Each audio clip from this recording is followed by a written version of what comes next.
Coming up on Locked On Angels, Mike Trout is our entire offense last night. Joe Maddon holds nothing back in an interview, and we kind of agree with him. And will Shohei Ohtani decline in the next few years? And should the Angels trade him away because of that? We're going to give you let me clarify, my pessimistic view. You're Locked On with Mike and John, and this is Locked On Angels. You are Locked On Angels, your daily Los Angeles Angels podcast. Part of the Locked On Podcast Network, your team every day. And thanks for making Locked On Angels your first listen of the day. We're free and available wherever you get your podcasts. You can share the pod with your friends. We really appreciate that by hitting the share button. You can rate and review the pod. It helps other Angel fans to find it. And you can subscribe to the pod and click the bell to be notified on YouTube every time a new episode drops. What's going on? Thank you for joining us for this edition of Locked On Angels, where it's your team every single day. You've got the Frisch Brothers, a.k.a. the Super Halo Bros. My name is John, and they're Mike. And my name is Mike, and that's my brother John. Mike, a game happened. 9 innings were played. It's about the evening time. A game happened. And that's about it. All right, next. No, I'm just kidding. All right. Locked On Angels is brought to you. No, I'm kidding. Hey, we had a game against the Rays. It was the first of a 4-game set in Tampa Bay, and it was rather eventful. I said on our Locked On Now that we post after the game that you had to squint really hard this time of year to think positive to say about the Halos. And I guess, even though it was a 2-1 loss, you can look at Tucker Davidson's outing and see that it wasn't bad. It wasn't great. It was kind of in between his last 2 starts. In fact, he went 5 innings and had 6 hits, 2 runs, 3 walks, and 2 Ks. I noted that his swing and miss stuff, was not as effective as it was in Minnesota. He got a lot of chases. Right. He got a lot of whiffs, lots of swings and misses back in Minnesota, and he just didn't seem to quite have it this time around. However, remember when Sandoval first came up? I'm a big fan of Patrick Sandoval. I've always thought that he had a lot of potential. He always seemed to be kind of figuring it out on the mound, and I feel like that's kind of what this outing was. You got a young starter who came over from the Braves, kind of figuring things out on the mound against a good team, who's in a hard race in the Tampa Bay Rays, and you could just tell that he's figuring things out on the fly, and how's he going to handle situations where he's got runners on and things like that. So this is exactly what you have to be doing if you're the Angels at this point, and at this time of year. You have to know what you have for next season, and you have to know who's going to help you out moving forward. Yeah, why not too? Because this is a guy who could be a potential really great starting pitcher for us. And he comes from the Braves, and Perry Minasian knows the Braves. And I know that when we traded away Rysel, some people were really frustrated because we got Jesse Chavez and we got Tucker, and it felt like we didn't get much, right? But it was a salary dump. But I really like what I'm seeing in Tucker, and it's kind of an every other start way forward for him, because he did struggle in one of his starts, and then he was really great, and then he struggled again. And then last night's game, he wasn't bad. Like you said, it was kind of like, it wasn't great, but it wasn't bad. But here's the thing, like it's a 2-1 loss. This guy would have gotten a win if our offense actually came through. There's a friend of a pod.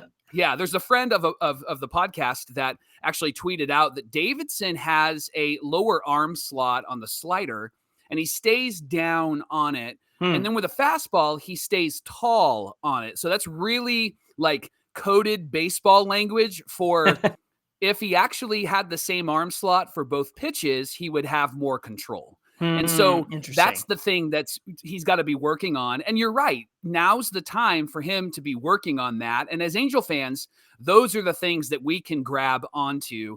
This is a hard team to watch, and last night was really hard because offensively they just couldn't do anything without Mike Trout. He was the one that got him on the board, right? That was exciting, and then he was left in the on-deck circle because they pinch hit for Jose Rojas, and he is 5 for 49 now in the major leagues this season. 3 swings and misses, Rojas. Oh, yeah. He was terrible. And then Sierra, made contact, but then David Fletcher did the best he could to get on base. Yeah. And then the game was over. So a 2-1 loss is tough to watch, but there are some Are there moral victories right now for Angel fans? guess.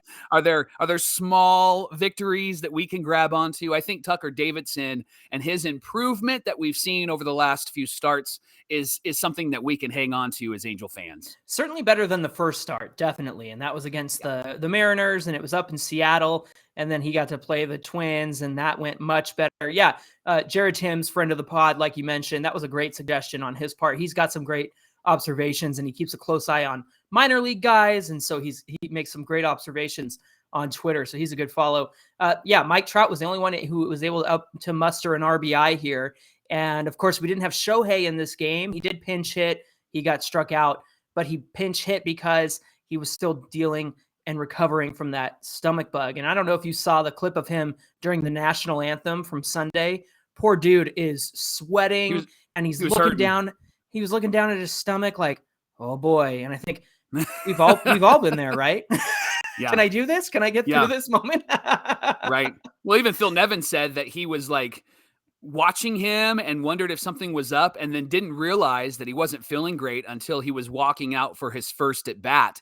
And so Shohei was just going to power through it. And I think we all have those moments where we power through it. I remember a couple years ago, I woke up in the morning, took a shower. I was ready to go to work, and I had not been feeling good the day before. And then thought maybe if I wake up, take a shower, pop some Dayquil, I'm going to be fine. And I got out of the shower and I just was standing in the bathroom. My wife looked at me and said, you need to lay back down, because I was just like, you're not going anywhere. Fog.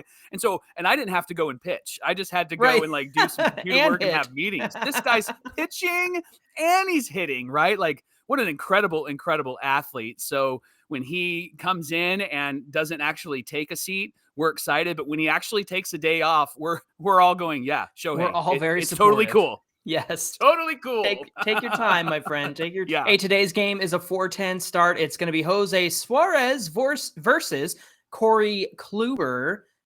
Corey Kluber, he's having an thing. He's not the Kluber of old, but the Rays always find a way to make these guys look their best, and I'm sure he'll look his best against us. I think we beat timeout, so hopefully we can do that again. But goodness gracious, this offense striking out 12 times, Michael. 12 times. Ugly. What did we say a few weeks ago? Never want to see a team that strikes out 10 times in a game, let alone 12. And now we're back to the strikeouts again. And so that's just super frustrating. Joe Adell wore 3 of them in this game. And so his strikeout rate is slowly climbing again. I just wish that guy would figure things out.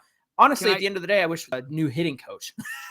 Can I just speak to, like, we've talked about Joe, I'm a fan. I know you're a fan, but there's something about Joe that you're like, oh, if he could just ... right? And even that play, we were eating dinner last night, and the play in the outfield where I think it was Gosselin. Yeah, he was coming in from third, and then Adele was coming from the outfield. And it's always the outfielder's ball, like it's his job to call it. But there always seems to be a near collision wherever Joe Adell is, right? And I kind of like laughed under my breath. And so my daughter asked what was up. And I'm like, it just seems like Joe feels like a high school athlete out there, right? Like he doesn't feel like a grown up because he's kind of reckless. And I don't know if that was his fault. And so if it wasn't his fault, all apologies. It looked to me like Phil totally lost it, and then all of a sudden he zipped over to where it was, but Joe, was already on his way in too. So it was just, but you're right. He's always involved in those collisions and those plays and the close calls and stuff. So that, again, it just goes back to miscommunication, coaching, like just the reset button on this team, man. I'm ready for next season. Come on, Joe. Come on, right? Well, listen, coming up on Locked On Angels, have the Angels used up all of Ohtani's talent? Is he squeezed out and he's going to start declining now after the age of 30? We're going to give you our pessimistic view of Ohtani's future on the Angels. But first, Locked On Angels is brought to you by LinkedIn Jobs. As you gear up for the fall, school is back in session. Everything's getting back to our normal everyday rhythm. You need to find the right people for your team to help your small business fire on all cylinders as well. And LinkedIn Jobs is here to make it easier to find the people that you want to talk to and find them faster and for free. You can create a job post in minutes on LinkedIn Jobs to reach your network and beyond to the world's largest professional network of 810 million people. And then add your job, and then add the purple hashtag hiring frame to your LinkedIn profile to spread the word that you are hiring, so your network can help you find the right people to hire. And then there's simple tools on LinkedIn Jobs like screening questions. It makes it easy to focus on candidates with just the right skills and just the right experience so that you can quickly prioritize who you'd like to hire and interview. And it's why small businesses rate LinkedIn Jobs #1 in delivering quality hires versus leading competitors. LinkedIn Jobs helps you find the candidates that you want to talk to and help you find them faster. And did you know that nearly 40 million job seekers visit LinkedIn? So post your job for free at linkedin.com/lockedonmlb. That's linkedin.com/lockedonmlb. Post your job for free, and there are some terms and conditions that do apply.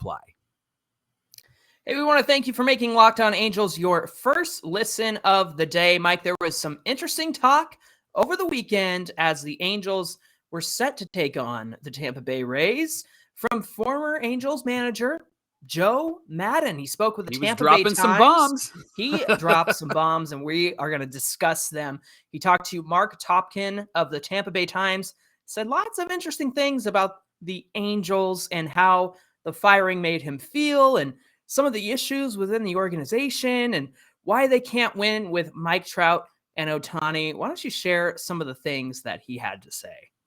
Well, they first started with like, hey, bro, did you know that this team has sucked since you've left, right? And so as of the interview, the Angels were 25-38, and that was last Friday. And so Maddon actually was quoted as saying, it doesn't make me feel better, and it doesn't make me feel worse. And so he's kind of neutral in that. Organizationally, I'm kind of numb to the whole thing, because when you wish them badly, I'm wishing really good friends badly, and Sure. I can't do that. And then he said that the fact that the Angels are headed to an 8th straight losing season, missing the playoffs, and then a 7th straight losing record, despite having one of the game's best players in Mike Trout and Shohei Ohtani in the last 5 seasons, he said it's strange and it's frustrating. And then here's the big thing, John, and all Angel fans would agree. It's also indicative of issues within the Angels organization. He said the infrastructure needs to be improved.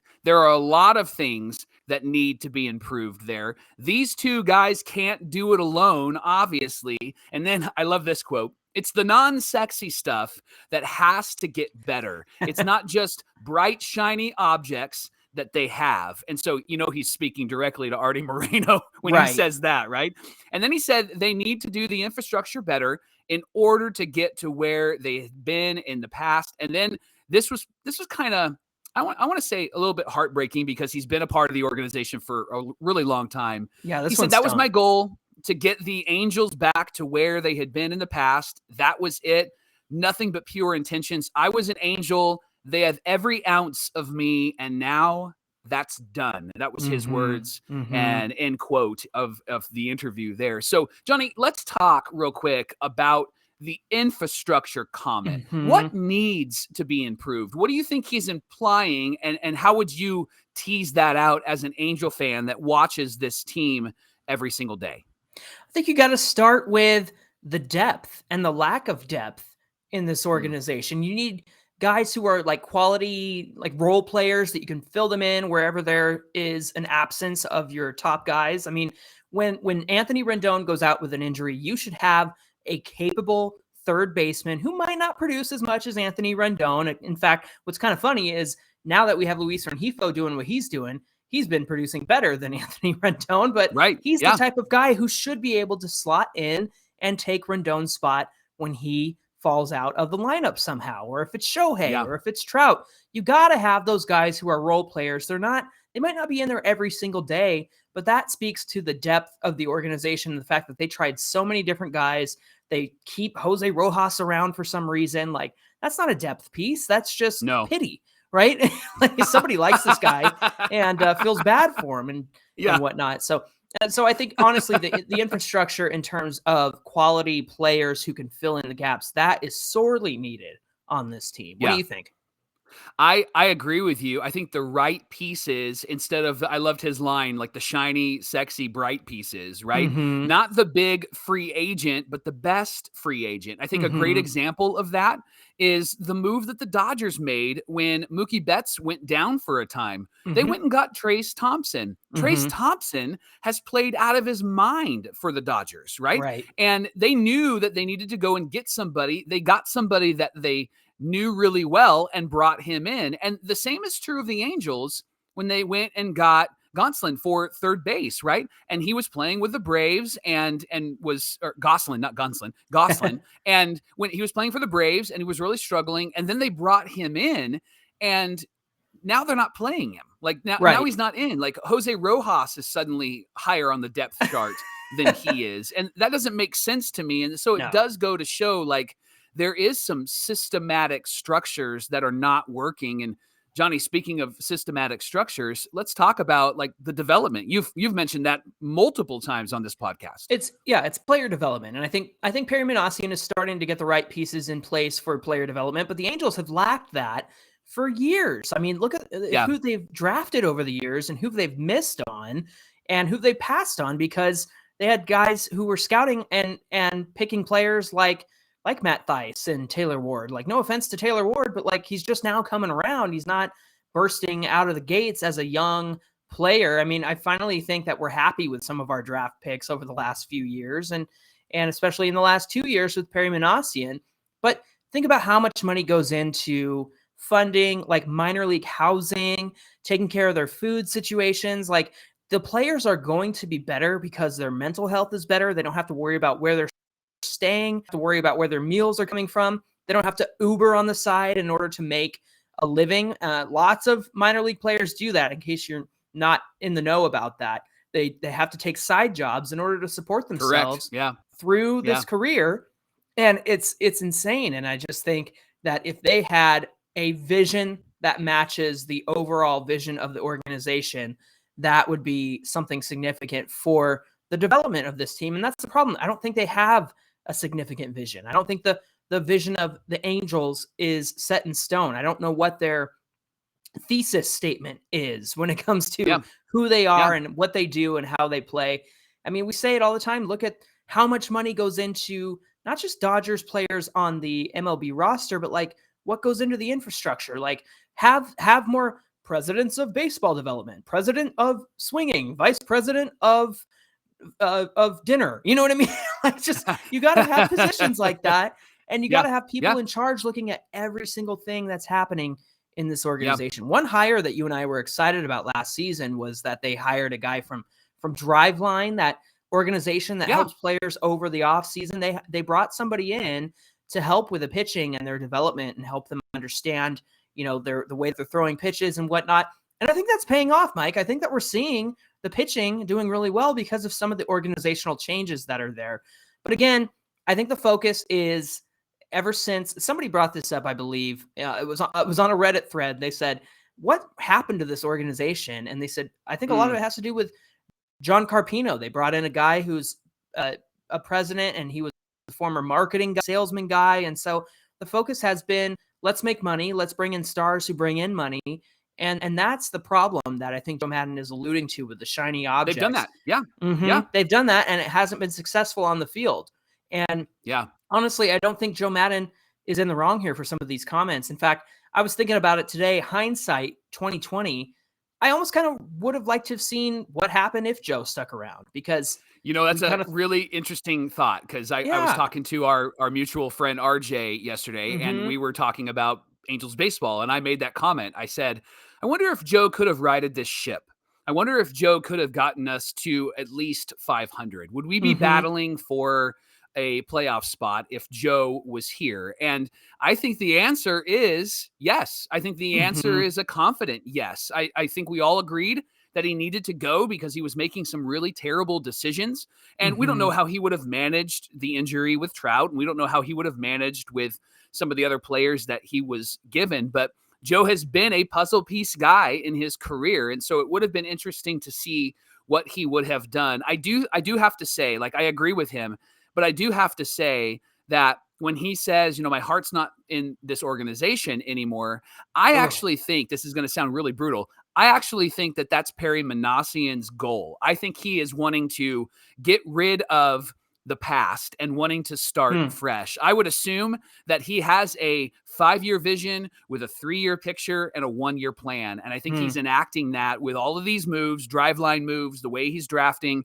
I would assume that that's what he's working out. And right now it feels like it's terrible. But if you look at the Houston Astros, for example, they had some really awful seasons, right? And then they really benefited from that. And that's because they were enacting a plan. And in the midst of that, they had to get rid of their manager and all of that stuff. But the truth is that they were enacting a vision, and they had a picture, and they had a plan. And I think as I look at this team and what's happening, I think that Perry Manassian is actually producing a plan, is actually helping his plan to we're seeing the results take of it. place, right?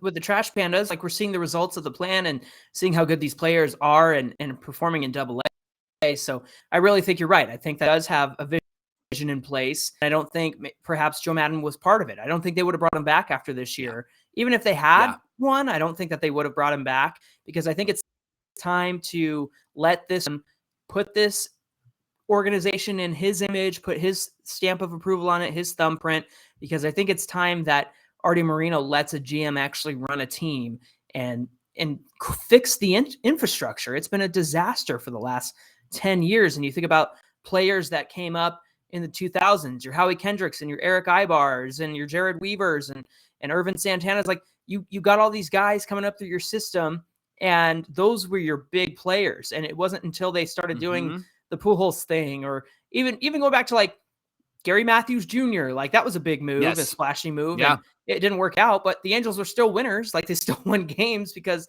they had pieces like Vladdy Guerrero and Torrey Hunter around a team that they themselves developed. And that's what they really have to get back to, I think.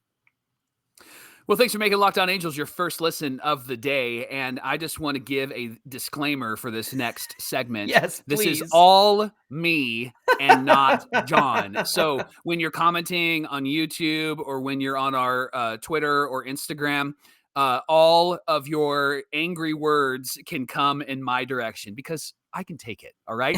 And so here's why I'm prefacing that. I am going to take a pessimistic look at Shohei Ohtani. And here's why. First of all, I want to say, like, I love Shohei. I want him to be around for as long as he can be around. Go ahead. Grovel. Make up for it. Go ahead. Here we go. What if we have squeezed all of Ohtani's best seasons out of him right now?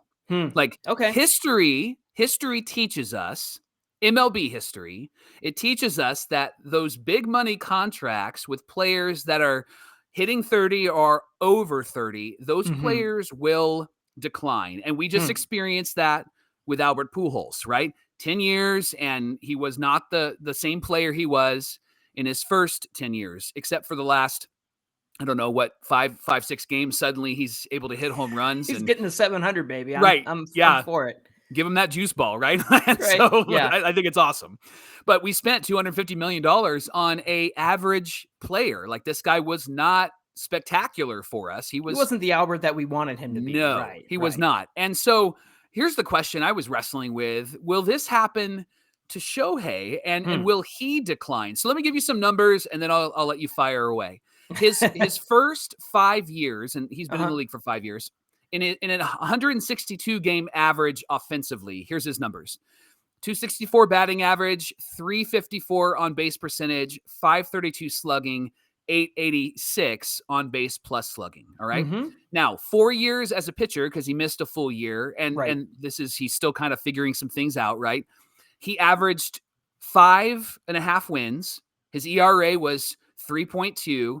He averaged 14 starts a year, 76 innings a year, 97 Ks. His best season, obviously, pitching is this year. He had a great year last year, but this is really his best season. And so I'm wondering, like, is this the guy that he's going to be? Is he going to be better like he is this season? Or have we wrung out the Shohei Ohtani talent and we just kind of squeeze it out. Should we do what the Cardinals did? Thanks, Albert. You were awesome.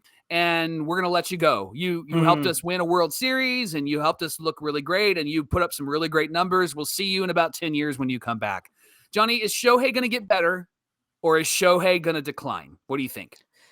Well, I have to say that I understand you grabbed the averages for some of his stats, but we have to remember, like 2018, he pitched half the season before he got hurt. Yep. 2020 was kind of a wash. I think did he make 2 starts? 2 or starts, one start, yeah, and he just couldn't get out of the early innings. And so for me, I think those numbers drag down what he actually is. For sure. But I don't, the numbers that you have are still phenomenal numbers. And I think they actually, if you consider like the best of him, they're better than that. When I think about Ohtani, I think about the fact that nobody has ever done what he's doing currently in terms of being the kind of hitter that he is, being the kind of pitcher that he is. I mean, with age, of course, the number, we talked about this with Trout yesterday, like with age, the production is going to go down. He might not be the best version of himself, but Mike, I don't think we've seen peak Ohtani yet. I think we got a great hitting season out of him and a decent pitching season last year. And now we're getting a great pitching season and a decent hitting season. His average is climbing back up again. I don't think we've hit peak Ohtani yet. I feel like that is coming next season or the year after that or the year after that. I would give him a 3-year window before we finally say like, oh, that was the best Shohei we will ever see. I think that he is still going to impress us moving forward. But when it comes to contract, I think because he's such a unique case, it's beneficial for both parties to do a shorter thing, but more money, I think, per year. And like you mentioned the other day when we were talking about building around Shohei, give him the option to opt out. Give him the option, like the Carlos Correa option, where you have the choice to leave the team after a certain season because maybe you don't like how things are going.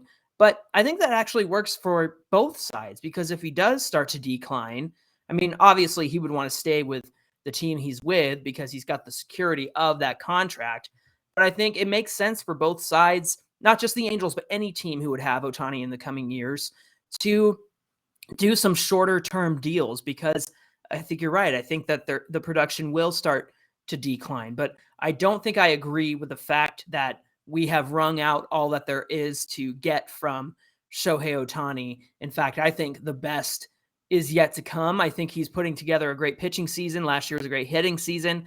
I think he could do both in one season. And can you imagine what he might do for the Angels next year if they actually pony up the dough and put a good team around him and sign, not what you said earlier was great. Don't sign the biggest free agents, sign the best free agents for this team. And I think that's what the Angels need to do. And I think Shohei's numbers only go up when he has more talent around him. If you look at his 2018, 2019 seasons, the batting average is higher than it's been because he had Mike Trout and Albert Pujols, and he had some protection around him in the lineup. And I think that he would do that again if our guys like Anthony Rendon and Mike Trout were there for a full season. If they had those guys behind Shohei Ohtani, I think that the results of his production would be much better with better protection around him. So I don't think we've seen the best of him yet. I think that the best is yet to come when it comes to Shohei Ohtani. It's going to be interesting to look at the stats 10 years from now, and people are going to go, wait, that team had Shohei, Mike Trout, and Albert Pujols, and they never made the playoffs. What happened, right? What happened there? All right, so if you have a lot of comments and you have a lot of hate, remember, it's John Frisch at Locked On Angels. It's all Mike. Listen, thanks for making Locked On Angels your first listen of the day. Now make your second listen, the Locked On MLB podcast. With our friend Soli, he'll make you mad. He has some really hot takes, so then you can actually not get mad at me. He brings humor, passion, and his unique perspective on every team and shares some of the biggest stories around the league. So follow the #1 daily league-wide podcast, Locked On MLB, on the Odyssey app, YouTube, or wherever you find your podcasts. Hey, give us a follow at Locked On Angels and tweet all your mean messages to Mike. Make sure you direct them to Mike and not John. And we would appreciate it if you followed us on Twitter at Locked On Angels. Of course, you can reach us at Super Halo Bros on Twitter and Instagram. Mike, what's on deck for tomorrow's show? Tomorrow, if you're mean to me, I quit. No, I'm sorry. Is Reed Detmers going to be the ace we need or the pitcher we have? We'll tell you about the future of Reed Detmers' career tomorrow on Locked On Angels. Looking forward to that conversation. We hope you'll join us again for more Locked On Angels tomorrow. Until then, my name is John, and that's my brother Mike. And my name is Mike, and that's my brother John. And we'll see you right back here for more Locked On Angels.